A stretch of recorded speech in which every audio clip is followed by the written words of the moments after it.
Hello, it's Tuesday, 23rd of June. I'm Ayo Abbas, and I've just recorded the latest episode of Marketing in Times of Crisis. My guest this week was Pascale Scheurer. Pascale has had a very varied career. She's worked in tech, she's worked in architecture, and she brings her insights about what she's experienced in both. We touch on topics including the importance of digital marketing, the types of leadership skills she feels are necessary to be successful today, and why we all need to build relationships and networks to thrive. She also gives us a timely reminder about how we all must be mindful of other people's personal circumstances at this present time. Anyway, I hope you enjoy the episode as much as I did. I'll stop talking so you can get on and listen. If you like it, don't forget to subscribe and leave a review of what you thought. We're a new series and it really does help us to spread the word. Happy listening.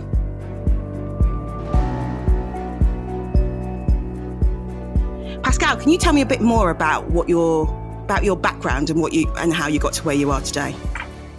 Sure. Thank you, Ayo.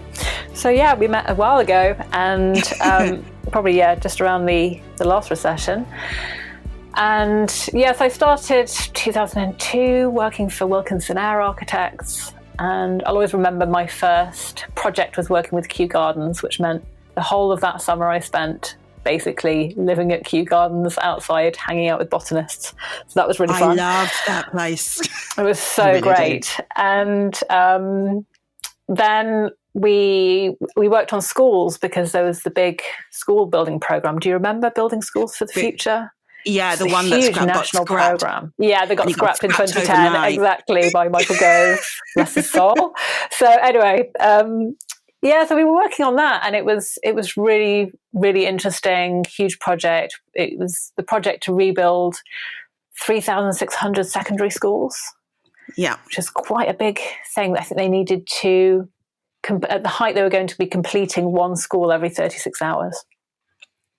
It was so ambitious. It was so ambitious, and the thing is that they hardly even got started because they'd only done the Pathfinder round and the first round when the whole program got cancelled. But we had actually managed to get some work built. But there were some amazing schools done then though during that period though, weren't there? Like absolutely outstanding ones. Yeah, even Zaha Hadid built a school. Did you know that in South London? Yes, the one with the running track. I was at Arup when they did that, and they worked on that. Absolutely fantastic. So it's rare that we've had, in our career lifetimes, a building program like that was so ambitious. And that's what we built then. As you said, we set up a Women in Construction network, and we set up a Young Architects network, or Architects and Engineers. That was really fun. A magazine, and that was while I was still working at Wilkinson Eyre Architects. And on the basis of that, then we set up Surface to Eyre Architects, which became its own practice, and Wired Architects, which was our joint venture with Pringle Brandon, who are now part of Perkins and Will. All feels like a lifetime ago, I have to say. And post 2010, so after the recession, when they cancelled the school building program, I decided to move on to work more in the networking side of things. So I always loved these online, offline networks. It's what I wrote my dissertation on for my master's, and combining online and offline networking. So that took me to California in 2012, where I met Ray Kurzweil and Peter Diamandis, and a whole bunch of amazing people doing amazing things, and became interested in AI and all sorts of different tech possibilities, and combining built environment with tech, or looking at different things that were going to come in the future, like IoT, Internet of Things, sensors, combining sensors, etc., drones. All of those things were sort of on the horizon, but not as well known as they are now. Yeah. And that's what I've been doing since then, really. And now I'm working in leadership and executive coaching, particularly with engineers. Actually, my focus. It could be built environment work, or also in tech. So there's specific needs in terms of leadership skills that engineers are looking for. That's what I help with. That's amazing. I guess, especially now, In terms of tech and networking and things like that, I mean, how do you think we're doing as an industry in terms of adopting it for marketing purposes? I think that the construction industry has always been quite traditional. Yeah. And there are obviously some key players in the field who are quite progressive, and have always been looking ahead to what tech can do, whether that's in BIM or online marketing, etc. Yeah. How they manage their practices. So there's always been the sort of avant-garde who wanted to integrate those practices, even when they were less well known and maybe took quite a lot of work to get going on those. You know, even just the transition from drawing board to AutoCAD or MicroStation was, you know, took a long time. Absolutely. And quite a lot of investment, I imagine, as well, right? It is a lot of investment as well. It's true. It is a lot of investment, and it's a lot of sort of downtime. I think that's also something that puts people off, is thinking adopting these new practices, these new technologies. It's a big learning curve for people. Absolutely. It's just easier to keep doing what we've been doing before. But I have to say, having worked in London and now I live out in Marlow in Buckinghamshire, when we were looking at, you know, planning applications, a lot of them are drawn by hand with a pencil. Really? I could hear you sort of sharp intake of breath. People actually use pencils? Absolutely, yeah. Yeah. That's amazing. Isn't it? So are they doing virtual consultations in Marlow at the moment then? Or Well, I guess they would have to be now, but it's been very much a sort of, you know, you've got to understand that it's, the world of architecture is primarily, I think 90% or so is, you know, sort of one man and his dog. Yeah. Or one woman and her dog. And which is great and it's fine. And the world of how, you know, housing extensions or residential extensions is that sort of world. So in a way, do you really need to spend the money to get AutoCAD or something like that when it's not what people need and it's not what plans require? So it's very different from London and, you know, big firms that are hundreds of people. But they're in the minority, that's the thing. You know, firms over 100 people are very much the minority in architecture. I know in engineering they tend to have bigger firms, but architects were still very much a small practice sort of profession. Do you miss it, the architecture world?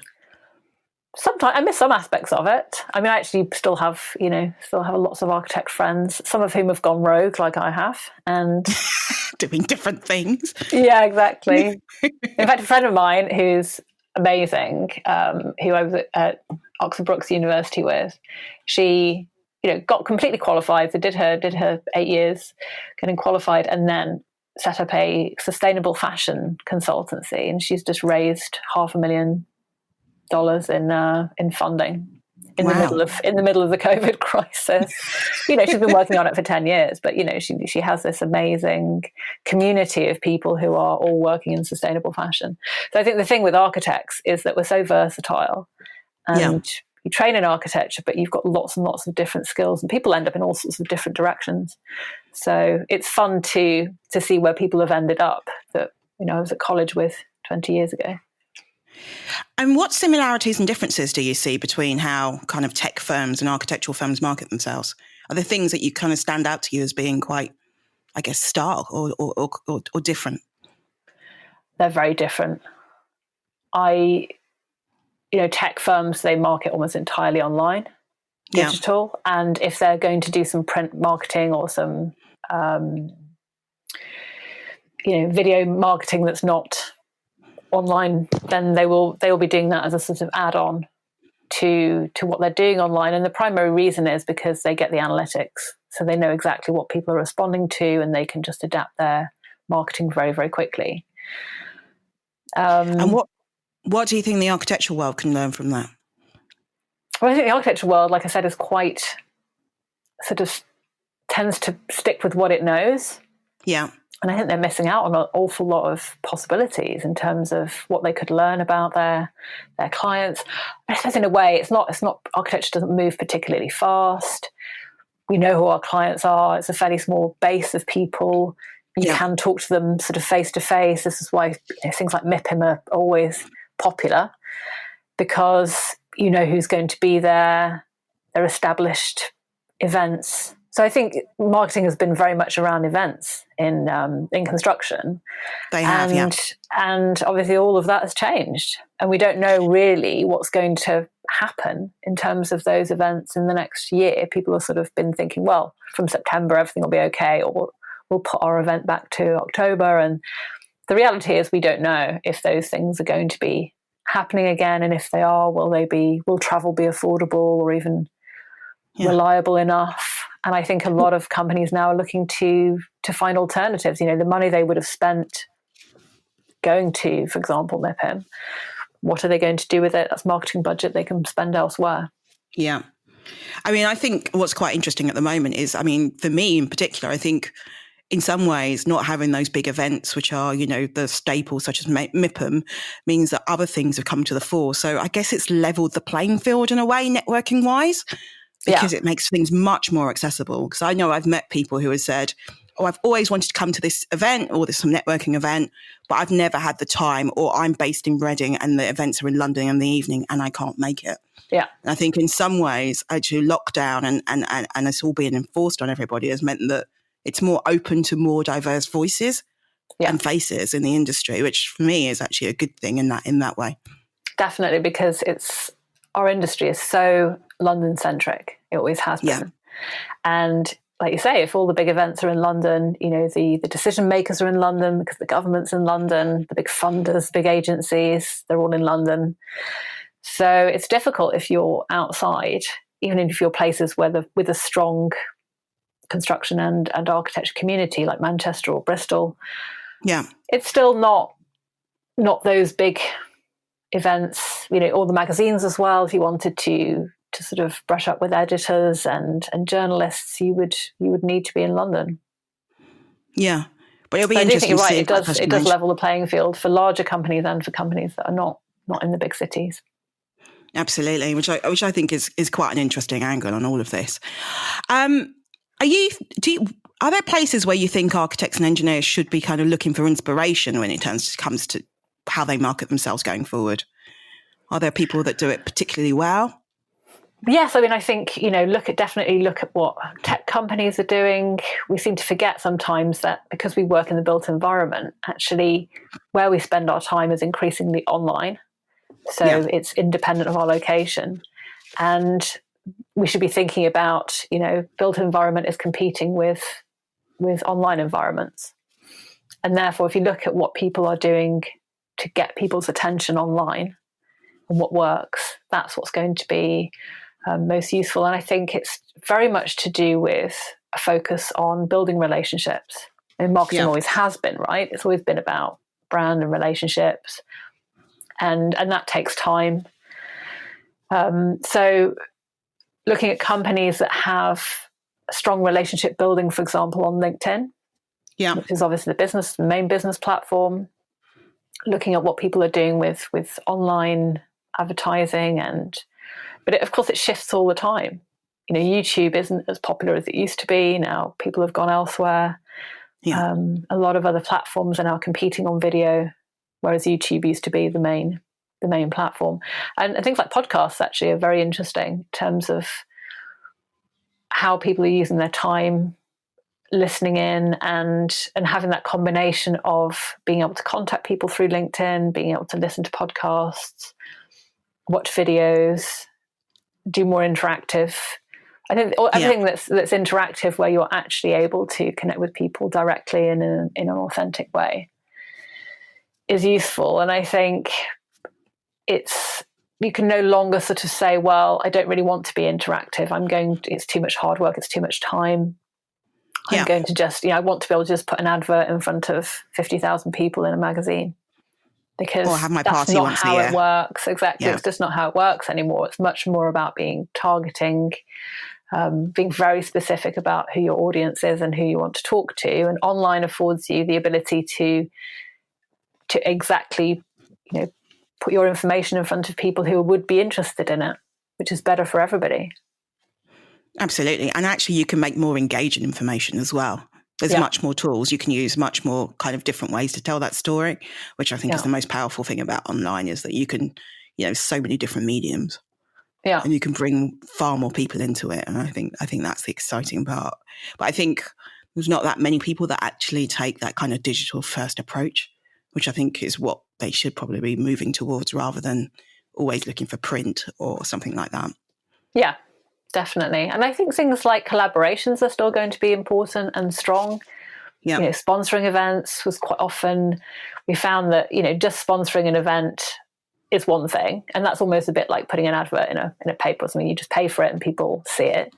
Yeah. But actually, if it's a collaboration where there's a really strong synergy between the two organizations, then that obviously then makes that sponsorship much more relevant, much more about creating conversations and showcasing. Absolutely. In terms of if we're a consultancy, for any consultancy, your main value is the intelligence and the knowledge and the subject matter expertise of your staff. Absolutely. And therefore, the more you can do that will actually showcase that and show potential clients how good you are at what you do, the better. Yeah, I think whenever I've done sponsorships, I think one of the key things is how do you make it special to me or bespoke to that company that I'm working for? Because I think otherwise, if it's just let's sponsor the lanyards, it's like you'll be lost in X amount of 20 other sponsors and no one's ever going to remember it. But if you do something that's different, that really does stand out, I think that's the key, is trying to make something that really fits with your brand and your company and is memorable. Exactly, yeah. There is something about just general visibility, general brand awareness, people seeing you in 8 different places, etc., that is useful. But at the same time, the other part is that where you add value. And exactly, are you adding value if your name's on a lanyard? No, it's just visibility. But if you're creating a seminar, if you're creating a breakout room, if you're offering people something that's really of value to them and useful, hosting conversations, you're bringing people together. Absolutely. Then that's where the visibility plus the added value come together. So moving on, so in terms of leadership skills, which I know you work a lot on, do you think, I guess, are there things that engineers and architectural leaders should be looking at or trying to develop so that they can be better at marketing? Absolutely. It comes down to being strategic and integrating business strategy, business development, marketing, and also another part which people don't tend to think about in terms of marketing is attracting talent. So, like I said, if you're a consultant, then your primary asset is your staff. And there are some well-known companies who spend most of their time just trying to get the best people in and making sure that they don't want to leave, and then they just let them and they let them do their thing once they're in and get the best people and let them do their thing. And that's what a good consultancy is based on. So I find it amazing actually when people seem to think, marketing is just about being client facing. No. And not realizing that actually we're always marketing to people who might want to come and work with us. And in terms of certainly thinking about it as as a young architect myself and talking to other younger people, they're looking at what people are putting, what companies, what firms are putting out there with a critical eye of who they might want to work with in future. There is a whole growing kind of groundswell around employer branding, and just kind of understanding more about what you're saying to talent and future talent. Because as you say, you have to be putting out the right messages that really connect with people and resonate with people if you want them to join you, and also if you want your people to stay. So there is this whole kind of area that is definitely growing in importance in internal communications as well. And I think for practices, it's going to become more and more important, especially as there's less and less talent out there to kind of choose from, and you want the best. Yeah, and I think nowadays people, I think with the current crisis and obviously the employment crisis that's happening, I hope it won't encourage employers to think, we don't really need to spend time and money on this, because there'll just be a lot of people who want jobs. And I think the reality is that the best people are always going to be, headhunted and recruited. Absolutely. And yes, there are, unfortunately, going to be lots and lots of people looking for jobs, particularly in sectors that have been badly affected, such as aviation. But ultimately, consultancy is its people. And in terms of the other side of it is that it's your people who are your marketing to your clients. Yeah. So if you start attracting the wrong people, and the danger is really when there's a lot of work and not a lot of people out there looking for jobs. So when you're in a real boom period, like just before the last recession or sort of just before this one, if you're in a boom period and you struggle to get staff, the temptation is just to take, whoever comes in the door with, the basic requirements. But then what happens is that your company culture is dictated by the people. It's not, the company culture doesn't come down from the top as much as it's actually just lived by the people who are there. So getting the wrong people in just because you want, people to fill the office can be very dangerous. So I think the flip side is that now people think, we don't need to be attracting talent because there's just going to be lots of people around looking for jobs. But it doesn't really work like that, particularly if you're at the very top end of your sector. Because even if you're the best at what you do, you've always got competition for those top staff, and you've got to find ways, particularly now, everybody's looking at the ethics and the values of a company through what they're actually doing during this crisis time. If you don't get your talent retention strategy right now and your support for your staff, those people are going to be looking elsewhere. I think it's fair to say that everybody has been shaken up by COVID in terms of thinking, what am I doing with my life? And, where are my priorities? And what do I want to do? How am I going to spend my time? Is my career going in the right direction? I think people are actually much more keen to jump into something new. I see a lot of people setting up businesses thinking, well, things are unstable anyway. Why not just try? Go for it. Yeah. And I guess if you've got that dream, and you might as well give it a go. And I guess now is, there's no reason not to try. Yeah. Okay. So moving on, looking back at previous recessions. So obviously you were affected by building schools for the future being canned. How did you fare in the kind of 2008, 2009 post-Lehman's type of world? What happened to you there? Well, the interesting thing was that we actually sort of heard about the recession really early, around about the middle of 2007, before the Lehman Brothers popped. Because what happened is we were hiring, and we found that a number of students who were expecting to get their they were coming out of university with Part 2 and Part 1 placements. Yeah. Those placements were falling through. So we were sort of thinking, that's a bit odd. But there was clearly a bit of a jitter, and we knew, and a couple of times people actually from different industries phoned us up and said, well, architects are the canary in the mine. Because it was obviously a property market crash. Yeah. So those jitters were already coming through in the middle of 2007. I'd say even maybe around May 2007. We were feeling it that early, yeah. So you kind of knew this doesn't feel right. Yeah, we knew something was happening. And it was interesting because we were working with Pringle Brandon, and they had actually set up in the last recession in about 1990. So they'd been through that. So they were very aware of this because their industry is, they're doing interiors for big companies. And they just, they have a very, very strong business model for whether it's a recession or not, because they started in a recession. So we were looking at actually what's going to happen with schools. And what did happen is we were able to hire some really great people that we probably would never have got if it hadn't been a recession. We hired amazing people who had been made redundant 3 times already by sort of around 2008. Wow. Yeah. So people who were really struggling, and these are really, really talented people. So we found that we had suddenly, a lot more CVs coming in through the door. Yeah. And people who had been bouncing between jobs for a couple of times, and we would obviously check their referees. We would phone them up and they would say, we would definitely have kept them if we had to let them go because projects ended and new projects were not starting. It was that gap between a project ending and then they had lots of work. Architects have lots of work in the pipeline. Yeah. Lots of potential projects, but just that point where the client actually has to commit to it, they were sort of saying, well, maybe we'll just wait a couple of months and see what happens. And then you've got resource, you've got someone sitting there just waiting who still has to be paid and all that kind of stuff, isn't it? It's that feast and famine type thing, isn't it? Which is one of those things in this industry.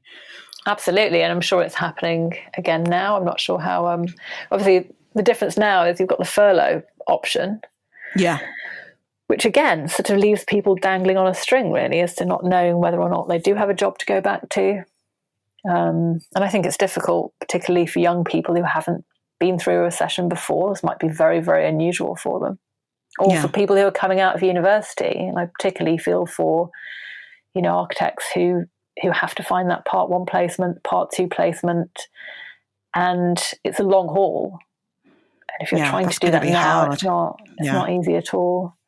So, and then 2008, then obviously we could see everything going down. What happened is that Golden Brown actually decided to invest in infrastructure, and they decided to keep the economy going by investing in big projects, the kind of New Deal style 1930s model. and one of them was the schools projects. So they threw a whole load of money into it and said, let's keep that going. Let's accelerate that. It will keep people working. And we need those schools anyway. We need, this is a long-term investment for the next 100 years. So let's keep investing in that. And it meant that suddenly in architecture, almost, all the work was in building schools for the future.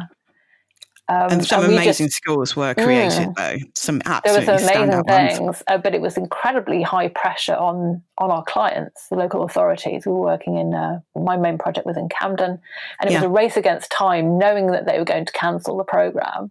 And if we could just get through the next gateway, then we might get the schools built. So we were looking at, they had 13 secondary schools, including the special needs schools, and they managed to get 2 built. But the other 11 schools had done a lot of work, several years of work, and never got the money. Oh, that must have just been heartbreaking, right? Really painful, and obviously it didn't even work for the contractors, because the contractors had put a lot of extras into those first 2 schools. The new build UCL sponsored Global Academy and what's now thinking Regent they'd get College. Stuff further down the line, absolutely. Because they were going to make the money back on doing a project of 13 schools. Yeah. But actually then they only ended up building the 2 really expensive ones, plus all the cost of spending 3 years doing that bid. Okay. So, it was pretty painful for everybody. And, there's some great people working in those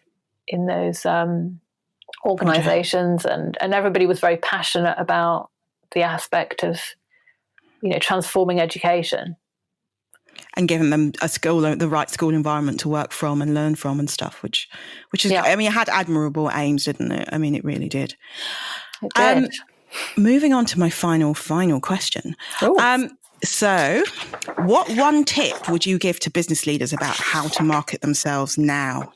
So there's a really important one, I think, which is that this is not normal times. It's pretty obvious to say, but almost after 3 months of lockdown we can start to feel like this is normal, but it's not. And I would say the main thing is, don't come across as being tone deaf in your communications about the issues that people are having. So I see it quite a lot in online marketing. You can see that people are doing a marketing campaign that was set up pre-COVID. And those sort of emails are still rolling out as if, with absolutely no reference to the crisis. Yeah. It was strange enough in March when that happened, or in April. And you could see that communications had been planned in advance and hadn't been updated. And it came across as being really tone deaf. And, it's absolutely inexcusable if that's still happening now. But the other thing is that you also can't be just focusing on crisis management and not thinking ahead, for the next 18 months. But it is about relationships, and it's about building goodwill. What can you offer people? How can you support people? Yeah. Being a good citizen as a company in the community, recognizing that the community has huge problems, and we're all in the same storm, we're not in the same boat. So if you're doing okay, then it would seem pretty tone deaf to be going out and announcing your your latest planning approval or your latest competition win or something. Knowing that a lot of other people are really struggling, and people are losing their homes, people are losing their loved ones. It's important to be very aware of that, and all sorts of things that have been happening recently. I genuinely think it is hard for marketing departments to navigate what they sort of should be saying, should be doing, but it's got to be genuine. It's got to be genuine. And actually, I think a lot of it's got to be direct. I think actually a lot of it is actually picking up that phone and talking to somebody and actually going, how are you? And having that conversation. I don't necessarily think it is a big broadcast message going out, going, we're just fantastic, because it's it just doesn't feel right. Absolutely. And I think the messages that are going out, anything of the companies I see that I appreciate what they're doing in their work, which doesn't necessarily come across as just a marketing message, but actually where they are promoting other people, promoting other companies, promoting charities, etc. They're showing, good work that's around. They're showing their values in a different way by using their platform to promote other organizations. And support other people. It's nice to see when people are sort of going the extra mile in an authentic way. Yeah. So they're not just saying, I'm just doing this, but it's all about me. They are actually genuinely trying to be a good citizen. And I think that will go a long way. People will remember companies that behave badly, particularly towards their employees, like Wetherspoons, Sports Direct, etc. People do remember those things sometimes for a long time. And also when you think, like you said, about employer, what did you call it? Employer branding, how you deal with redundancies it leaves a legacy for years. Huge. People remember those things. Absolutely. I think the best people dealing with redundancy, it sounds a bit weird, but Airbnb, their CEO, he wrote like an open letter, which was, we're having to let people go. And they put in all the whole support packages. They had literally thought, community, this is how we're going to help you. This is how we made the decision-making process. They were open and transparent about it. And they sent that letter internally and externally. And it was a really well thought through message, and they thought through how we actually support those people who are going. And it's like 25% of their staff were being let go. But, we're going to use our HR teams and everyone to help you find new jobs and to train you up. And so it was all there, as in we're going to do what we can because you're still part of our community and our family. And it was just, I thought it was just amazing. I just thought you thought of it. But I guess as well, they probably got the resource to do that, admittedly. Well, they're also in a huge crisis. I think the relationship actually between HR and marketing is super important right now. Absolutely. Because there's lots of change happening. And I don't know whether, this is something I'm not hugely familiar with, is how much HR and marketing would be working together in ordinary circumstances. And how much, particularly from a strategic level of thinking, well, how do we keep, as a company, it's not just about clients, it's also about our staff and our values and who we are as a company. I think in larger companies, I've seen it happening more. So internal comms as well, working with HR and things like that, and employer brand. The large companies are doing that more. So it's definitely a growing field. But it's a growing field, not just in the kind of architectural industry, but across the board for all companies, I think. And it's recognising the value in that. But thank you so much for your time. I've really, really enjoyed this conversation. So me too. Yeah. We've covered a lot of ground. We have. Brilliant. Thanks so much for your time, Pascale. Bye. Great. Bye.